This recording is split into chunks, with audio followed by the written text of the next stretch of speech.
What's up guys, आज की video में हम लोग देखने वाले हैं चांद की भयानक दुनिया की रोंगटे खड़े कर देने वाली सच्चाई, मून फुल डॉक्यूमेंट्री इन हिंदी। तो ओरिजिनल वीडियो का लिंक है डिस्क्रिप्शन में। वीडियो होगी काफी इंटरेस्टिंग और इनके चैनल पे आप जाके ऐसे ही और अमेजिंग वीडियोस देख भी सकते हैं। बाकी वीडियो कर दे लाइक, चैनल पे तो प्लीज सब्सक्राइब। 1 2 3 गो।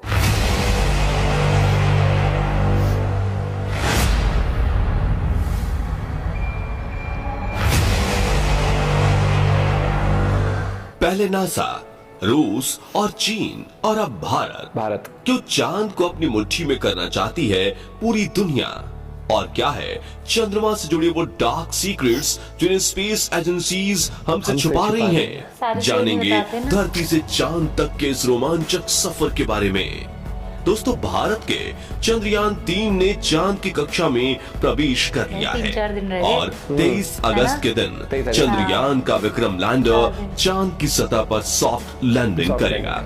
वहीं रूस का लूना 25 भी चांद की तरफ रवाना हो गया है। जबकि साल 2024 में नासा भी अपने आर्टेमिस प्रोग्राम के तहत एक बार फिर वैज्ञानिकों को यानी एस्ट्रोनॉट्स को चांद पर भेजने वाला है और चीन भी जल्द ही एक और मून मिशन करने वाला है। लेकिन अब सवाल आता है कि इन सभी देशों को चांद पर ऐसा तो क्या दिख गया जो चारों तरफ चांद पर पहले पहुंचने की होड़ मची हुई है? और आखिर चांद से जुड़े ऐसे तो कौन से रहस्य हैं जिनसे पर्दा उठाते ही हमारा चांद को देखने का नजरिया ही बदल जाएगा?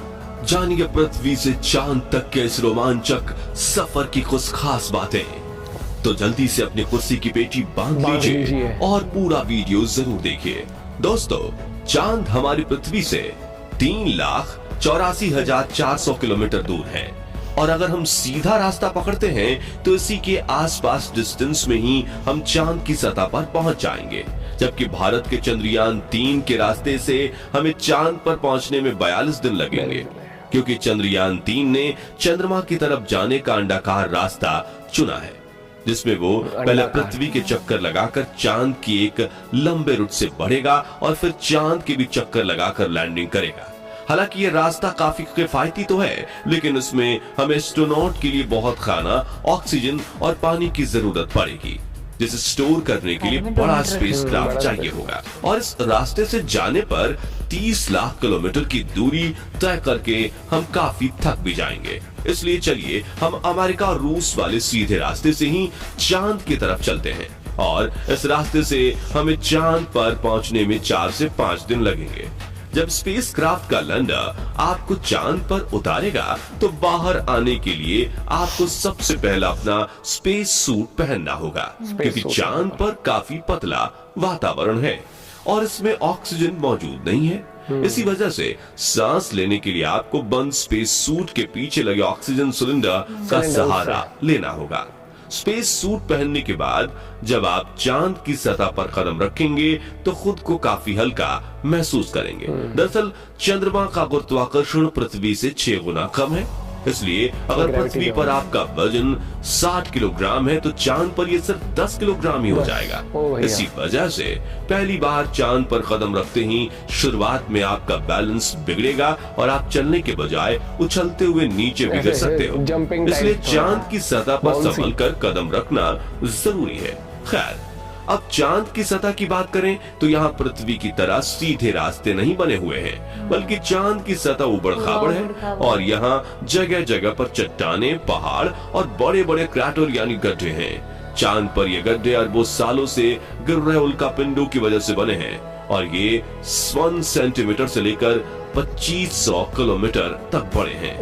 वही चांद की मिट्टी यानी कि लूनर सॉइल बिल्कुल ज्वालामुखी से निकलने वाली राख जितनी पतली है और इसका रंग भी पृथ्वी की मिट्टी से ज्यादा डार्क, बिल्कुल सीमेंट की तरह होता है।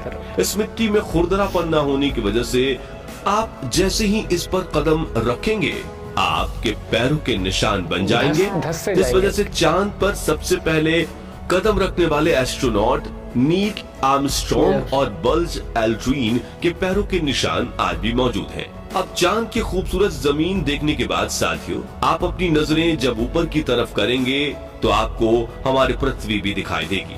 जी हाँ, जैसे पृथ्वी पर चांद का उदय होता है, वैसे ही चांद पर भी पृथ्वी का उदय होता है। बस फर्क इतना है कि पृथ्वी से देखने पर चांद काफी छोटा लगता है और चांद से देखने पर पृथ्वी बहुत बड़ी दिखाई देती है। और यहाँ से धरती की खूबसूरती देखकर आप मंत्रमुग्ध हो जाओगे। अब अगर आप चांद के उत्तरी ध्रुव पर लैंड करोगे तो आपको अपने आसपास भूतकाल में फैले हुए स्पेस मिशन के स्पेसक्राफ्ट और सैटेलाइट के टुकड़ों के साथ प्लास्टिक बैग में भरा हुआ कूड़ा भी दिखेगा। ये कूड़ा नासा के उन 12 एस्ट्रोनॉट्स ने फेंका है जो चांद पर जा पाए। दरअसल इन बैग्स में इनका मलमूत्र और खाने के रैपर्स वगैरह का बेस्ट है। वहीं अगर आप चांद के दक्षिणी ध्रुव पर उस जगह उतरते हैं जहां 4 साल पहले चंद्रयान 2 क्रैश लैंड होकर गिरा था, तो वो आज भी आपको उतनी बुरी कंडीशन में नहीं मिलेगा, क्योंकि क्रैश लैंड होने के बाद ना तो वो बारिश और ना ही तूफानी बवंडर से रूबरू हुआ है। इसलिए अगर आप उसे अपने स्पेसक्राफ्ट में फिट करके पृथ्वी पर वापस ले आए तो उसे ठीक करके वापस भेजा जा सकता है। दोस्तों, आप ये तो जानते ही होंगे कि स्पेस के सभी सेलेस्टियल ऑब्जेक्ट्स पर अचानक उल्कापिंडों की बारिश हो जाती है। ये तो अच्छा है कि पृथ्वी की मैग्नेटिक फील्ड इन उल्कापिंडों को या तो साइड में धकेल देती है या फिर ग्रेविटी और एटमॉस्फेयर इसे धरती तक पहुंचने के पहले ही जलाकर राख कर देते हैं। लेकिन चांद की मैग्नेटिक फील्ड पृथ्वी के मुकाबले काफी कमजोर है। इसकी ग्रेविटी भी कम है और यहाँ घना वातावरण भी मौजूद नहीं है। इसी वजह से चांद पर लगातार उल्कापिंडों की बारिश होती रहती है। ऐसे में कोई भी उल्कापिंड गिरकर आपको पल भर में मौत के घाट उतार सकता है। इसलिए आपको उल्कापिंडों पर नजर लगाए बैठे कमांड सेंटर के वैज्ञानिकों से लगातार संपर्क बनाए रखना होगा। अब अगर आप सोच रहे हैं कि आप अपने किसी दोस्त या फिर लाइफ पार्टनर को चांद पर साथ लेकर जाकर गप्पे लड़ाते हुए अपने मून मिशन पर काम करें, तो आपको बता दें कि ऐसा मुमकिन नहीं है, क्योंकि चांद पर वातावरण ना होने की वजह से साउंड वेव ट्रैवल नहीं कर पाती। यानी कि अगर आप अपने साथी को कुछ बोलेंगे तो वो आपके होंठ हिलते हुए तो देखेगा, लेकिन आपकी आवाज नहीं सुन पाएगा। इतना ही नहीं, चांद पर आपको अपनी आवाज तक नहीं सुनाई देगी, मानो जैसे मोबाइल की तरह किसी ने आपको भी साइलेंट मोड पर डाल दिया है। हालांकि एस्ट्रोनॉट्स चांद पर एक प्रेशराइज्ड स्पेस सूट पहनते हैं जिसमें साउंड वेव को ट्रैवल करवाने के लिए नाइट्रोजन और ऑक्सीजन की मदद से कृत्रिम वायुमंडल बनाया जाता है। साथ ही इन्हें एक माइक्रोफोन वाली हेडफोन पहनाई जाती है जिसके जरिए ये अपनी साथी और कमांड सेंटर की आवाज सुन सकें और जवाब भी दे सकें। अब दोस्तों, चांद पर अपने काम को पूरा करके जब आप सोने जाएंगे तो सुबह आपको सूरज की रोशनी नींद से नहीं जगाएगी, क्योंकि चांद को अपनी धुरी पर घूमने में 28 दिन लगते हैं, जिस वजह से चंद्रमा पर एक दिन 14 दिन का होता है और 14 दिन की रात होती है। यानी कि वहाँ एक दिन रात पृथ्वी के 28 दिन के बराबर होता है।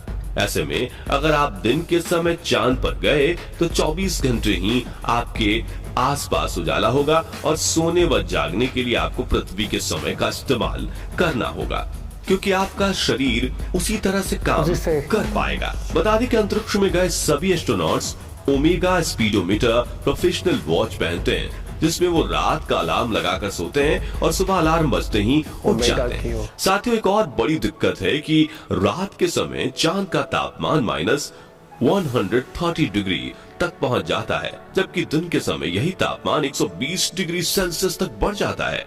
वैज्ञानिकों द्वारा की गई खोज के मुताबिक चांद के हर हिस्से का तापमान अलग अलग होता है और इसमें से सबसे खतरनाक जगह पर चांद के दक्षिणी ध्रुव में मौजूदा डार्क साइड।